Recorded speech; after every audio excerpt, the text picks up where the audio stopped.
Hello and welcome, tutors, to How to Tutor Word Problems, everybody's favorite. First of all, let's get a good perspective on word problems that you can share with your students. Number one, the problems with word problems are the words. This is complete propaganda by mathematicians to show how superior math is to all of the other literary studies out there. Because, yeah, what's the problem with word problems? They're like, if they'd give me a math problem, I could do it. Exactly. So you actually are living in the world of English up here, and you need to translate that into math language so you can actually solve it. And here's how we do it. This DVPE is going to exist. It's a framework.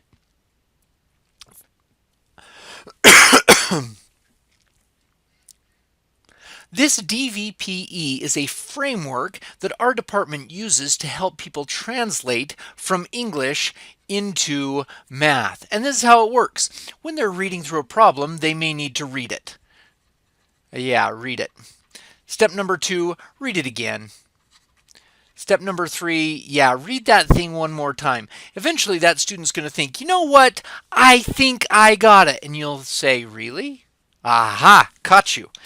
Okay, so here's how it works. Once they've read it and they start understanding what's going on, there are certain things in there that are just words. They don't actually, you don't need to comprehend what's going on.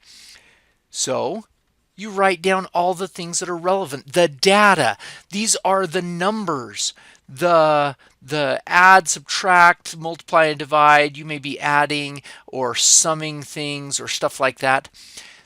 And when you get to the end, it's going to say, so what is John's age 3 years ago, or what is whatever. And this is where they have to know they got to pick a variable.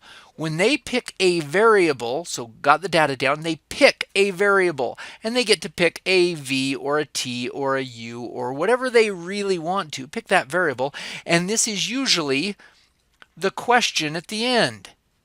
Yeah, if it says, what is the number, or how old is John, then that's what they're trying to answer, because all of algebra undoes stuff to solve for that variable. Once they have data, once they have a variable, then they actually start to think. Okay, so this right here is the thinking stage. What is going on? And there are certain things that could be going on. The plans, I have written down very common ones right down here that we'll go through one at a time. If it is just a direct translation, you know, something like 7 is 3 less than twice a number. And number. Okay, and it says, what is the number? Well, you data, there's a 7, there's a 3, ooh, less than, that's going to mean subtract twice a number, there's 2, and we're going to pick a variable n, and we get an equation. 7 equals 3 less than, ooh, we just did that backwards. We've got to do 3 less than, so subtracting 3 from 2n, and so on and so forth. And then you can solve it. So there, it could be translation, which just directly translates into an equation, or it could be a shape or have some percents in it or a distant rate, and we'll go through each of those. But this is the thinking one. And when you think, the whole purpose is to create an equation. We are masters of solving equations. We can add, subtract, multiply, and divide both sides. Once we're in math land, we are ultimate power holders. We're like wizards in the math thing. So being able to take from English, go down through this process, and end up in math land, that makes us happy. We can now do it. We can solve it. And so let's go through some of these individual plans that may happen. We've hit translation over here, and that's great. No problem. Shapes. What happens with shapes? You could have a circle. Well, yeah, what happens with a circle? You have area equals pi r squared, and circumference is 2 pi r. You substitute what you need in there and you solve it, which means shapes are going to be dealing with formulas all the time. That's what shapes will be doing, whether it's a cylinder or a cone. If there is a shape introduced up here in the data, you're going to use it in the plan, and you're going to use that. All right, let's clear some stuff off and let's look at percents. With percent problems, you need to understand two major distinctions, a forward problem and a backward problem. So if you are given the original, if you're given the original, such as the original price of something is $320, and you have a tax of, say, 6%, what's the final? See how this is a forward problem? You've got the principal and you're headed to the final. Well, you're going to take 320. What do you do with percents? You always multiply them, 0.06. And then what happens? This is now your tax. Yeah, we got that. That's not so bad. What? Which is what, 1920? Yeah, about something like that. So then we add those together and that gets us our final, which would be 339.20, like that. So actually, if you were given the original, this is an arithmetic problem. So it's the backward one when we are given the final amount. That's what you really need to worry about. This is where algebra is essential, and it's more than just a translation problem. You have to do quite a bit on this plan, this thinking thing. I'll show you what I mean. If we were to say the principal amount is, we don't know, but we know that there was a tax of, say, 6%, and the final was, say $150. Some of your students, and in fact some of the tutors, are inclined to say, if it increased by 6%, then let's decrease it by 6%. Pause for just a moment. We have to talk about this. If you have $200 and you decrease it by, say, 10%, okay, pay tithing on it. That's $20, goes down $20 to 180. Now let's take this 180 and go up by 10%. Well, what's 10% of 180? It's $18. So when you go back up, you end up at 198. Yeah, this is shocking right here. You can't go down 10% and go up 10% and get back to the same spot, because this 10% was 10% of that guy, and that 10% was 10% of 180. This is what makes this problem so different from here. This 6%, yeah, we got to put a variable in there and say, yeah, what actually happened was there was this guy that was times by 0.06, and then he was added on to that guy, and that's how we got 150. Notice that's what it was. We had the principal amount plus the tax times the principal amount gave us the final here. But that 6% never times the final.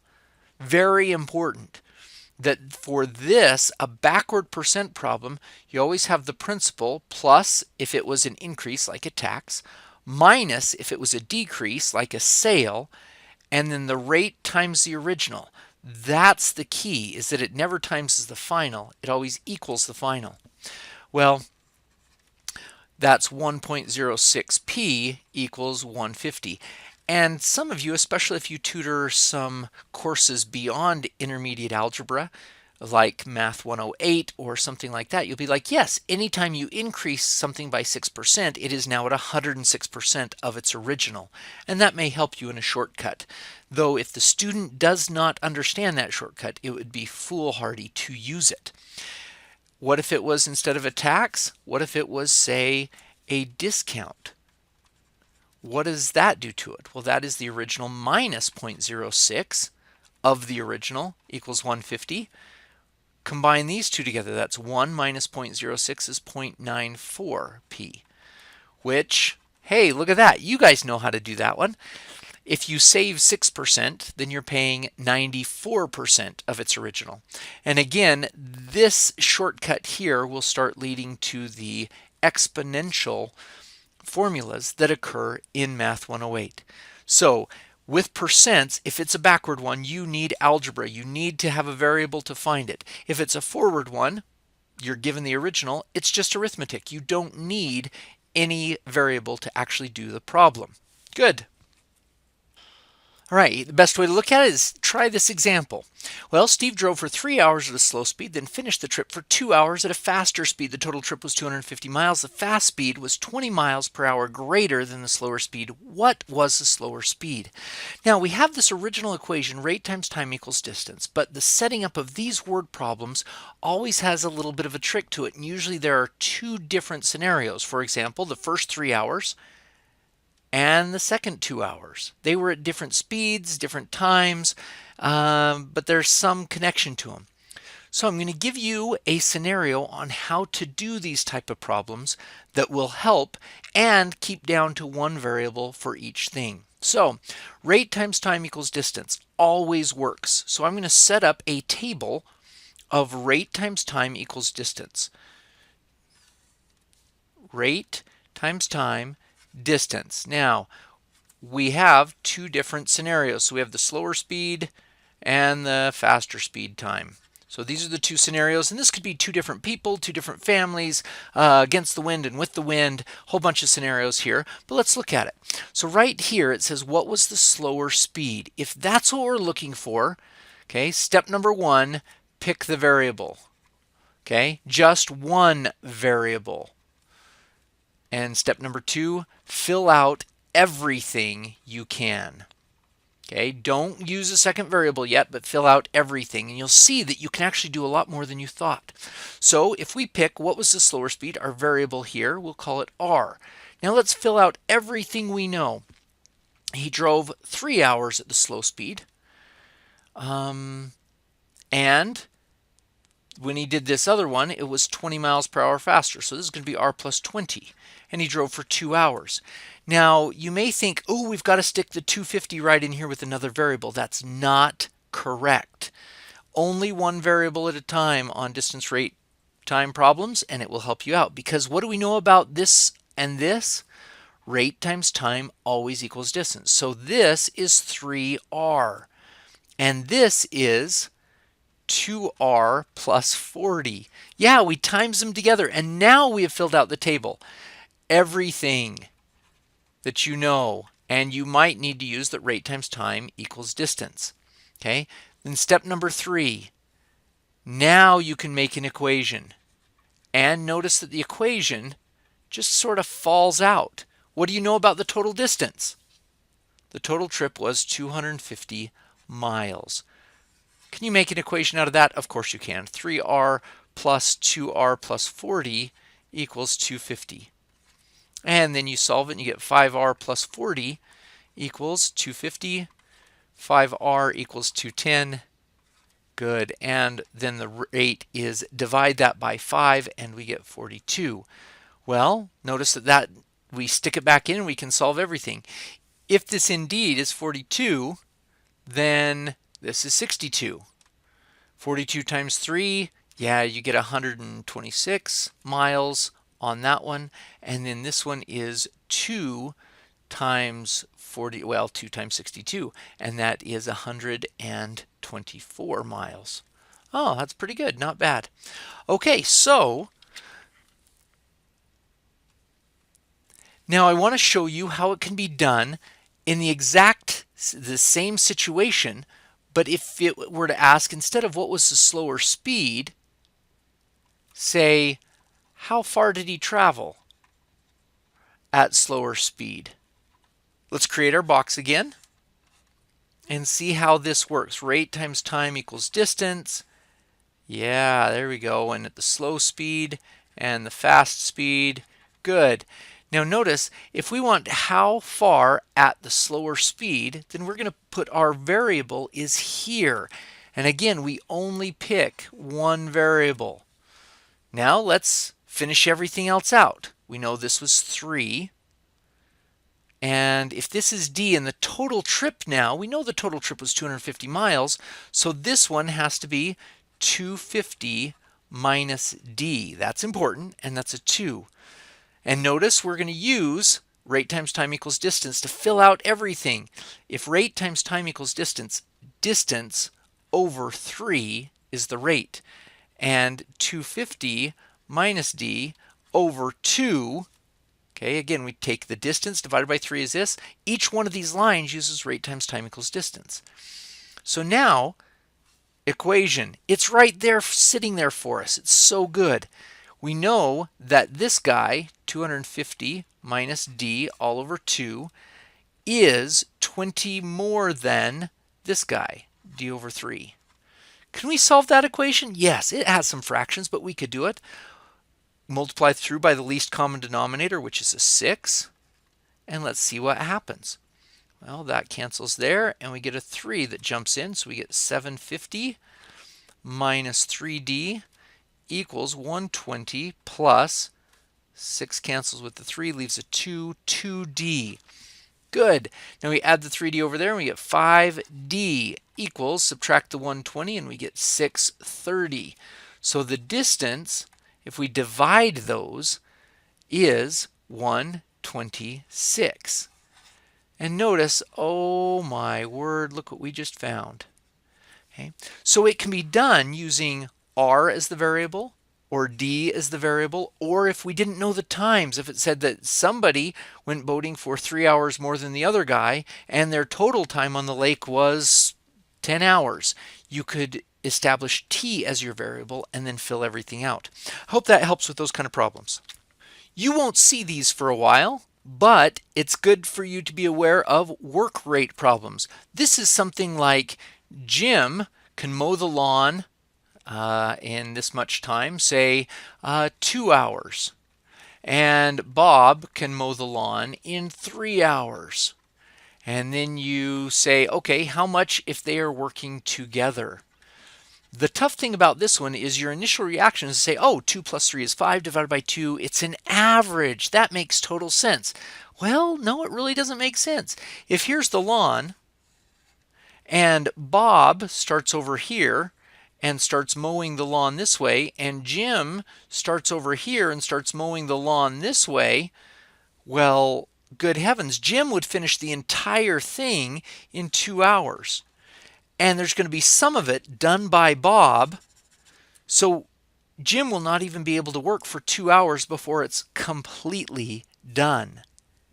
Yeah, so, well, what do? Well, this little illustration helps you to understand what's going on. That if you take and timed them for an hour, well, what would happen in the first hour? Jim would get exactly half of it done. How do we know that? Because of his 2 hours. He would get exactly half of it done in 1 hour. Which actually, this is why they're called work rate problems, is that what you actually need to do is look at their rates. Jim does 1/2 of the job every hour. Bob does 1/3 of the job every hour. So really, these are the two things that need to add. Working together, he's working at 1/2 of a job per hour. He's working at 1/3 of a job per hour. You add them and you get 5/6. Yeah, 1/2 plus 1/3 is 5/6. So what was this relationship? Yeah, it was a reciprocal. So when you get down to the total, same thing. It actually is a reciprocal to 6/5 of an hour. That is the end result. And so yeah, 2 and 3, the formula you'll see in a book is 1 over the first rate plus 1 over the second rate equals 1 over the total rate. And that's actually what they're doing, is adding the rates right here. Sorry, 1 over the first time plus 1 over the second time equals 1 over the third time. And it's because they're adding these rates together, or t equals ab over a plus b, which is just adding these fractions and doing a reciprocal. So you'll see that formula, but that's where it comes from.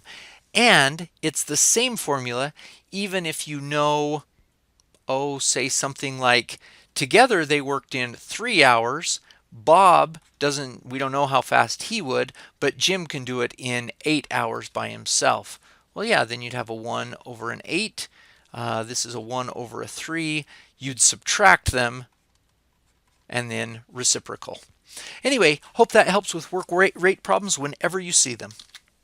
And the final kind of problem that I'm going to do, I've saved it till last because there are many problems in math textbooks where this is not a clear thing that is going on. For example, it will say something like Two numbers add to 384. The first is 18 more than the second. What are the two numbers? Now notice as we go through this DVPE, the data is right here, adding to 384. First is 18 more than the second. When we get to this variable, this is where it starts to throw people off. What are the two numbers? Technically, there are two numbers, so that means there should be two variables.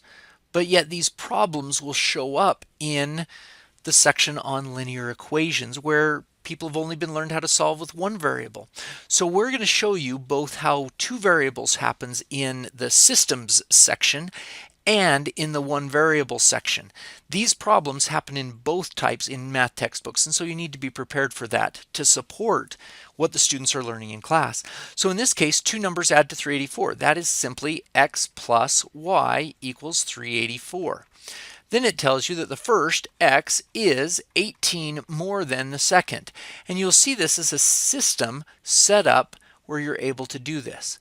Now, many students will understand this substitution right here and say, oh, I know how to do that. 18 plus y equals 384, never having been taught the system of equations. They've never heard of substitution or elimination, but they'll see this happen. And that's perfectly fine. People can understand this concept. Trying to do this problem without this background is a little tough. So you'll notice that they can either do this formally or they write it like this. They pick a variable on the second and they say, okay, so if this is the second and the first is then s plus 18, okay, so s plus 18 and s must be 384, and they produce this equation. But it could also come from a system. Just be aware that you need to ask them what they have taught or look in their textbook to see which way these are being solved. And then of course you can solve it and stick it back in. A very common version of this type of a problem is an investment problem. So let's do an investment problem. It will say something like, Cindy has invested $3,000 in two accounts. One gives 5% interest and the other 8% in a year. Now they're not worrying about compounding and how often monthly or yearly, whatever. This is just a yield for that year. If her total interest was $180, how much was in each account? So really what happened was $3,000 got split into two accounts. So much here, so much here.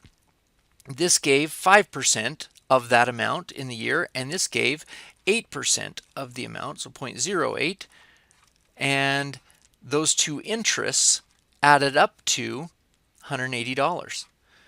Well, certainly that gives you a system of equations. The x and the y, x plus y, equals 3,000, and 0.05x plus 0.08y equals the $180 in interest. So this is an equation with the total amount, and this is an equation with just the interest. And yeah, sure, you can solve this for y, and y equals 3,000 minus x, and you stick in 3,000 minus x right there. So you end up with this equation, plus 0.08, 3,000 minus x equals 180. Now, what will happen is when this is taught in a linear equation section, not in a system of equations section, they will kind of hide the substitution, and that's okay. They'll say if x is over here, then you actually don't need a second variable. You already know that this is 3,000 minus x. And what they really did was say, well, x and y were 3,000, so we only need one variable. And that's why math textbook authors will justify putting this in to just to sections where there's just one variable equations. Either way, you'll end up with this equation, and it's the same thing, which you can solve. Now let's go on and show you what mixture problems look like.